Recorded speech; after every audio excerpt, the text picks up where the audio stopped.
Hello, Gemini, and welcome to February. The magical world of Pisces takes over this month. It's a month for dreaming our wildest dreams, thinking, creating, collaborating, and communicating, as we have most of our planets in Pisces and Aquarius. It's a time for fantasy, magic, receiving messages and downloads from our ancestors, from the dream world, through music, having otherworldly experiences in our day-to-day life, and divine inspiration. Past life love could come back into your life, and deep compassion and empathy for others, with the desire to take action and changing where we see injustice around us. But we must watch for a little bit of overindulgence because there is so much Neptunian influence.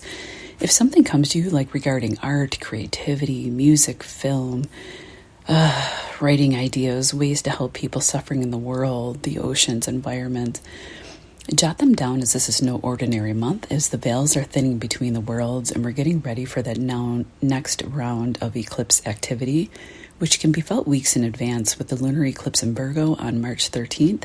And then we have the solar eclipse portal opening up on March 29th in Aries, which can already start to be felt now.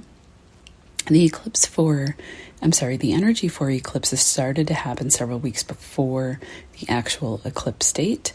In the Virgo, Pisces, Aries, Libra part of your sky. On January 29th, we just had a lovely new moon in Aquarius at 9 degrees, trining your sun, moon, or ascendant. Felt most for Geminis from 4 to 14 degrees, showing a new... Oops, sorry, I have to pause because of my dog. Okay, sorry about that, Gemini. I had to just go let my dog out this morning. Showing new beginnings unfolding now until August 9th at the Aquarius full moon. That moon was beautifully aspected with a tight trine from Jupiter in Gemini and Mercury and Pluto. Mercury is also in Aquarius, and Pluto is in a wide conjunction. This can be felt the first few days in February, and this happened in Aries in your ninth lucky house of good karma, publishing, broadcasting. The ninth house covers higher education, Ivy League schools, higher thinking, expansive thoughts, spirituality, religion. It's where we have our aha moments, our religious beliefs, doctors, lawyers, gurus, in-laws, your second spouse, grandchildren, and foreign travel, foreign language, visas, travel, airplanes, passports, etc., all fall within this lucky realm of the ninth house. It's being trined by its natural ruler Jupiter, which is in your first house. You could have a new transformational beginning now in these areas, in these houses, the first house and the ninth. It could look like travel, plain and simple, most likely far travel where you would have to take a plane. It could be for a new job or education or career, because at the same time of this conjunction at the new moon, we have Mars in your house of earning income and banking, trining over to Saturn and Pisces, your 10th house of career, showing some kind of efforts you might be putting in to increase how you look, how you feel about yourself, the way the public sees you. And it's quite positive, especially if you've been trying to create work for yourself or a new image that you're trying to cultivate. Could be you're publishing a book, a cookbook, a children's book, a how-to manual. Maybe you're doing some kind of podcast that relates to a creative project or women and children somehow, as Mars is in Cancer in the second house here. And Uranus rules your ninth house, and so does Saturn. Both are positively aspected at this time and can look like sudden opportunities in foreign lands or to travel, sudden opportunities that can come through foreigners while you're traveling. Again, there could be land investment opportunities or investing in products for women. You could be gaining skills to increase your ability to make money, like taking an online course. Maybe you're learning how to invest in stock, Bitcoin, tech, etc. Or maybe you're learning foreign language. That can also help you in your career. These are just a few examples. An aspect that won't occur again all year, or maybe in our lifetime possibly, will be Venus, Neptune in the North Node, will conjunct in Pisces and will sextile Pluto. Uranus will also sextile the conjunction. And we have Mars in Cancer in wide aspect, but it will trine the conjunction, and this happens on February 1st, can be felt all the way through the 9th. And this aspect is felt the most exact February 1st and 2nd at 27 and 28 degrees Pisces. So this is really for people in the late degrees, anywhere from 25 degrees and up, sun, moon, and rising at 24. We will get 2 hits of this conjunction because Venus will retrograde in Aries starting on March 2nd, and then we'll go back down to Pisces, and we will have the conjunction again on March 28th, again at an anaretic degree, showing some kind of like heavy importance here. There are no hard outer planet aspects either. Saturn is in a wide 10-degree conjunction, so really not giving any problems at the February time. And it's also trining Mars and Cancer at the same time, lending power, drive, longevity, stamina to accomplish this 10th career house dream where this conjunction is happening for you. This is dreaming big and firing, oh my God, following the siren call of the North Node and Pisces in your 10th house. It could be finding a lost love or soulmate from a past life. They can appear in a fantastic or like unbelievable way because we're talking about Venus and love, and I know it's in a career house, but you know, you also have Neptune here. Anyway, maybe through like a Neptune venue from like going to the movies, being at a film premiere, a play. Maybe you're traveling overseas for work. Maybe you work on a cruise ship or you're on a cruise ship, being at a film release party. There's some tie to work here, your career, or somebody in a powerful position that may be the connection. There's a cool winery in the city near me that hosts monthly vintage movies in their winery. That's just something neat I'm throwing out there. I don't know if any of you have something like that near where you are. It could be through fantasy somehow, like a book club or being near water, near places rich in folklore or mythology, spiritual retreats. I think that's pretty much, I'll stop listing all the things there. There's one place I dream of going to. I have my bucket list, the Batu Caves in Malaysia, which is a cave system that contains hidden Hindu temples inside. I think that's would be amazing. Bioluminescent pools, anyway, in nature we find God, I feel, and that's where, yep. And very likely a past life love. You can meet through creative work, yoga studios, spiritual groups, internet groups, philanthropic groups. If you're not looking for love, you could have some fated lucky circumstance that arises around a new career path or a career opportunity through creativity, music, art, etc. Starting your own nonprofit or spiritually based business. Last but not least, with that Mars-Saturn trine, this is an aspect of longevity, stability, emotional fulfillment, financial stability here with whatever you may be creating now. With the 2nd, 9th, and 10th houses lit up at this time, some other topics of wish or dream fulfillment can come through. Travel, foreign land, oceans, retreats, rest, ashrams, past life, regression, therapy, spirituality. Again, there could be a focus on humanitarian groups, tech, etc., new art forms. You could be tapping into your intuition and the beauty around you, your wildest dreams without restrictions around this time. Remember I talked about the Saturn conjuncting the nodes and Neptune in last month's forecast. You can go back and listen to that January forecast about the conjunction in my video section, but I may also just link it at the end of this video. This is the prelude now, though, to let that dream flow to you and then begin putting form and structure to it near the conjunction in March and April to be able to see the dream made manifest, because we have this rare magical alignment in the cosmos now to bring whatever that dream is for you out from the ethers and into form.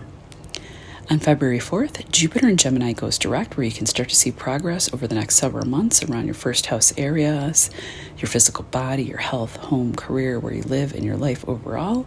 It's one of the most important angles, the first house. The other is 4th house of home, 7th house of partnership, 10th house of career. On February 5th, oh, my dog's back at my door. One moment. Okay, sorry about that. Oh my goodness.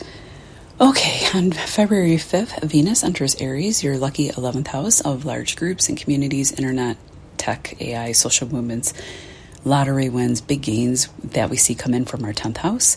Since Venus will bounce between this house and your,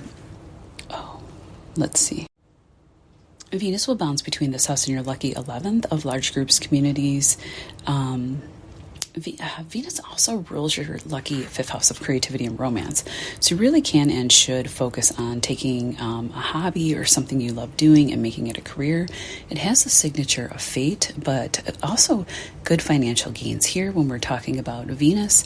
And again, she'll be bouncing between Aries, and which is your 11th house, but also your 10th Pisces house, which is also naturally ruled by Jupiter. So there can be luck in love, meeting someone through groups, through your career somehow. You could also just be looking more attractive up here, being in this high visibility house, or, when you're out socializing, networking, etc. On February 12th, the full moon in Leo at 24 degrees will happen in your third house of communication, local neighborhood, and community, but it will oppose the sun in Aquarius and it will be squared by Uranus in your 12th house. This one is a tough full moon, affecting sun, moon, rising Geminis most from 20 degrees and up. At the same time, Venus in your 11th house sextiles Pluto over the 9th. So this is where I would focus if you have any issues, reach culmination, or areas of difficulty that are revealed at this time around your friends or problems in your local community, any issues that might come up with local travel, higher education, long distance travel. You may have a friend going through a difficult time who lives far away, and the news can come in suddenly. Leo sextiles you and Aquarius trines you. So actually, and this flows to you nicely. They're just not talking to each other very well. It's like two friends in a locking horns in a battle. I don't think you're the one having a tough time so much at this full moon. It seems that you may need to be there for somebody else that you care about. Venus in the 11th is sextiling over to Pluto in the 9th, and you may have the opportunity to become part of or join a transformative friend group, network. If not by traveling, it could be through the internet somehow, like a new forum, an astrology forum.